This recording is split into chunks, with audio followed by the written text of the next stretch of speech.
Hello mọi người. Chắc là như mọi người nhìn thấy ở tiêu đề video, chắc là mọi người đoán được xem là mình đang ở đâu. Bây giờ thì mình đang ở New York. Thật ra thì cũng đường đi thì nó cũng hơi gian nan tí. Chủ yếu là để đảm bảo an toàn thì mình cũng đã được cách ly 2 tuần và tự cách ly thêm cả 1 tuần nữa. Mình vẫn đang rất ổn, đi lại đều đều. Hôm nay thì chắc là mình sẽ cho mọi người thấy là New York hậu dịch như thế nào. Mình đã từng đến New York vào năm nhất của mình và mình nhìn nhận thấy rõ một sự khác biệt, đấy chính là New York bây giờ thưa dân, và gọi là thưa dân không đúng, vắng hơn rất là nhiều. Gần như là bây giờ không thấy được sự nhộn nhịp của New York trước nữa. Hôm nay cũng là thứ hai nữa. Thì chúng mình sẽ cùng xem là liệu thực sự New York nó đang đúng như cái tên mọi người dành cho nó. Rất nhiều người gọi nó bây giờ đang là thành phố tạm lắng chìm trong giấc ngủ. Bây giờ thì mình đang trên đường đến Central Park. Đáng nghĩa là đi vào buổi sáng nó sẽ đẹp hơn, nhưng mà mình đến đây vào lúc muộn rồi, thì bây giờ mình sẽ đi đến luôn. Tí nữa thì mình sẽ đi ra Times Square. Thì mình nghĩ là đi ra Times Square sẽ thấy rõ được là sự khác nhau ở New York trước và sau dịch như thế nào. Là khoảng 5 giờ chiều, mặt trời bắt đầu xuống. Ít người, nhưng mà giờ đấy chắc là mọi người đang đi làm về. Đi.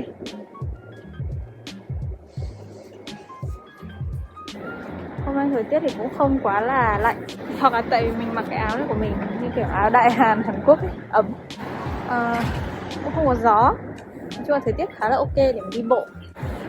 Mình còn cách cái chỗ Central Park đấy khoảng 5 phút đi bộ nữa.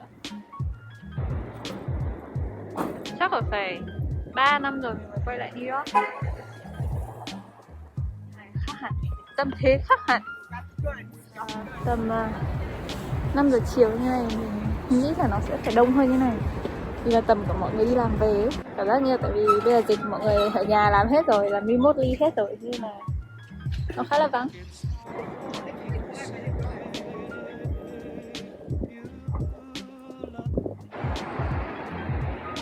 Đây là Sephora. Sephora vẫn mở. Indie Beyond.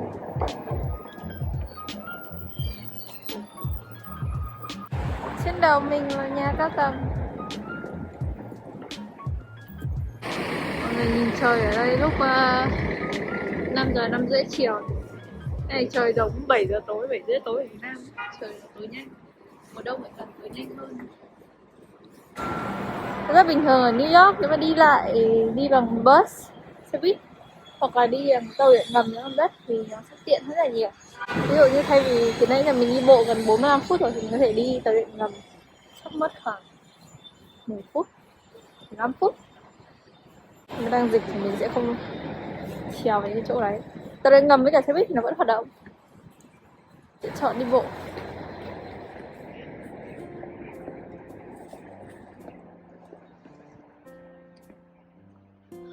Tối đen xì. Ngoại trừ tối đen xì thì cái view ở đây. Thật ra đi buổi tối sẽ có những cái đẹp của buổi tối, đi buổi sáng sẽ có những cái đẹp của buổi sáng. Buổi tối nó sẽ sáng đèn hơn. Trèo trên kia. Ôi, tay cóng hết mà không cử động nữa. Nhìn cái này là mình lên tưởng một cái phim ma, có một cái đợt xem phim gì hàng lễ tình nhân ấy, Valentine, không nhớ tên cái phim ấy. Nhưng có một chị chạy trong đường hầm, xong có một người cứ giết chị, giết đi giết lại, giết đi giết lại. What the fuck?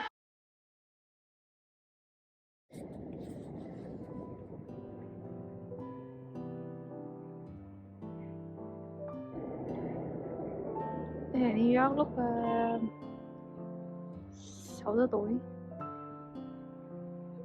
2021. Tòa nhà có hình trái tim kìa. Mình sẽ ngồi đây một lát. Thì mình đang trên đường đi ăn. Đấy là mình lại định đi bộ nhưng mà mình đi ngược lại tất cả những cái chỗ nãy mình vừa đi. Với cả trời nó đang lạnh buốt quá, buốt hết cả tay cả, nên là mình quyết định sẽ đi xe. Gần 7 giờ.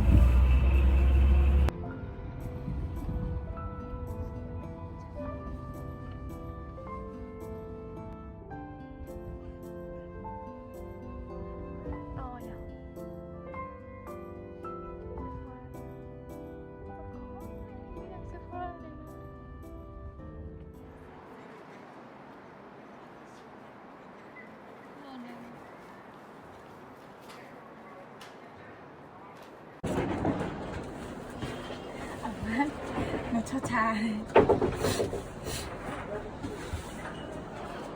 Ngồi đây cũng ấm, không bị lạnh quá bởi vì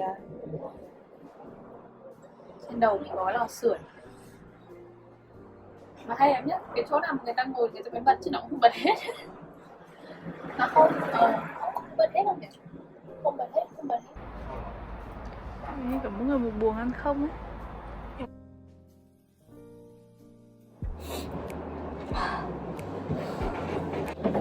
Trông rất là hay này. Nhìn đi.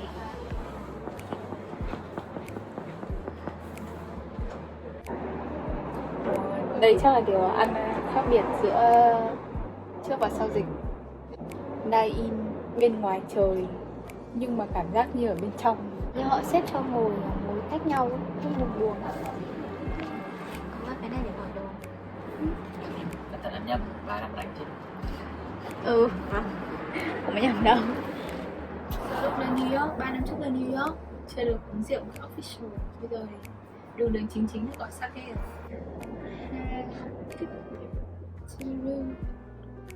Sake. Không mang tiếng Hậu chuyên Nhật. Ramen? Thank you.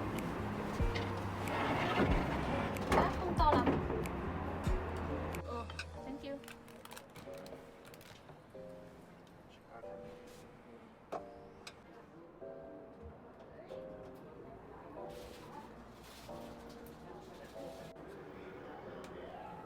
Để mà nói ngắn gọn lại thì đây là điều thứ hai mình thấy khác biệt của New York hậu dịch.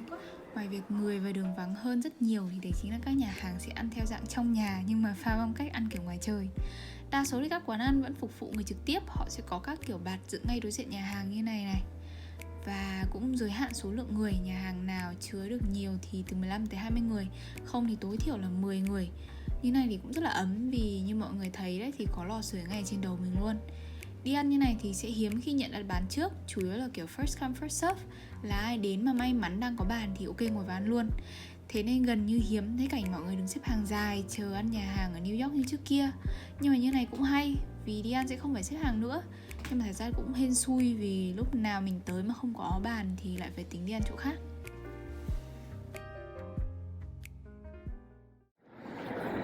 Sau khi ăn no xong rồi mình sẽ đi đến điểm cuối cùng ngày hôm nay. Ngay trước mặt mình đấy chính là, để mình nhìn đây không rõ, Times Square. Trời ơi, nhìn thì vắng dã man. Mình còn nhớ là cách đây ít nhất là so với những gì mà bạn bè mình nói và mình đã được trải nghiệm cái đây 2 năm trước, thì cái chỗ này không bao giờ trong tình trạng là không chen chúc cả. Bây giờ cảm giác như kiểu giơ hai tay ra hai bên chẳng ai va mình ấy. Vì không ai cả.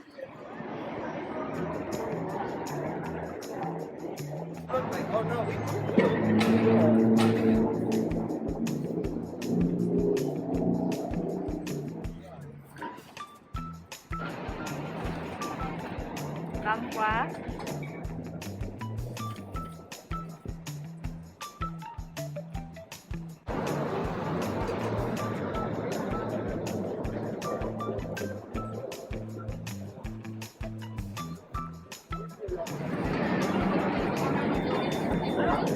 Cảm giác kiểu đúng kiểu kể cả là giơ tay để trái đúng mình.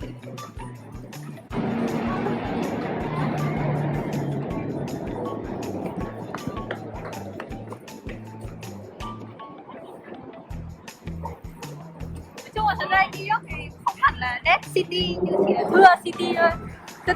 Thưa ấy. Mà chắc là đừng nên chụp một cái ảnh. Cảm giác như kiểu là 10 cái ảnh chắc được lấy được một cái không ai đi qua mặt mình. Nên đứng đây cả ngày thì cũng phải trái đi qua mặt mình.